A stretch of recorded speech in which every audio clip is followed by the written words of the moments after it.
হয় এটা কথা আমি সকলো জ্ঞাত যে নাজিৰা সমজিলাৰ অন্তৰ্গত যেটো হিমলুগুৰি নাজিৰা সংযোগী যি ৰমণীয়ালী পথ আছে এই পথটোৰ দুৰৱস্থাৰ কথা আমি সকলো জ্ঞাত ৰাস্তাৰ যি মানে বুকাময় পৰিৱেশ যি ধূলিময় পৰিৱেশে আসলে ৰমণীয়ালী অঞ্চলৰ যি জনসাধাৰণ আছে লাখ লাখ জনসাধাৰণ যি নিবাস কৰি আছে তেওঁলোকক যি ধৰণে জিয়াটো ভগাইছিল এই কথা সকলোৱে জ্ঞাত কিন্তু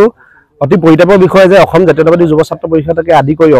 ৰমণীয়ালীবাসী ৰাইজৰ যি প্ৰতিবাদৰ ফলশ্ৰুতিত আসলে বিআৰঅ হেয় হৈ এই ৰমণীয়ালী নিৰ্মাণৰ কাম আৰম্ভ কৰিছিল কিন্তু হেহতীয়াভাৱে আমি দেখিবলৈ পাইছো যে ৰমণীয়ালী কাম কিন্তু সম্পূৰ্ণ শেষ হোৱাই নাই তথাপিও কিন্তু ৰাস্তাৰ ওপৰেদি যিসমূহ গধুৰ যান বাহন চলি আছে এই যান বাহনসমূহ খুব ঘনকৈ আসলে চলিবলৈ আৰম্ভ কৰিছে আৰু তাতকৈও পৰিতাপৰ বিষয় যে যোৱা জানুৱাৰী মাহৰ 22 তাৰিখে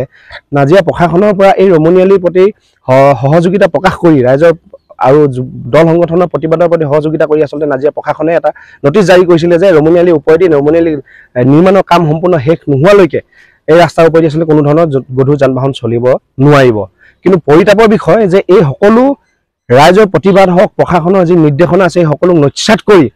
কেৱল মাত্ৰ এই 6 চকীয়া ডাম্পাৰক বাদ দিও বৰ্তমান সময়ত আমি দেখিবলৈ পাইছো যে হেহতীয়া কিছু দিনৰ পৰা গধুৰ 16-18 চকীয়া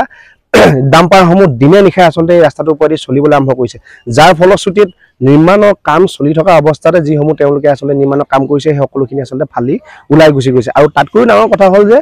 তেওঁলোকে যি দুৰন্ত গতিৰে আসলে গাড়ী চলাইছে তাৰ প্ৰমাণ হিচাপে আজি দুদিনৰ আগত এখন ডাম্পাৰ সেই ৰাস্তা কিনাৰতে আসলে লুটি খাই পৰিছে তো আমি অসম জাতীয়তাবাদী যুৱ ছাত্ৰ পৰিষদে আজি পুনৰবাৰ আহি মহকুমা আমাৰ সমজিলা আয়ুক্ত মহোদয়াৰ যোগেদি এখন আমি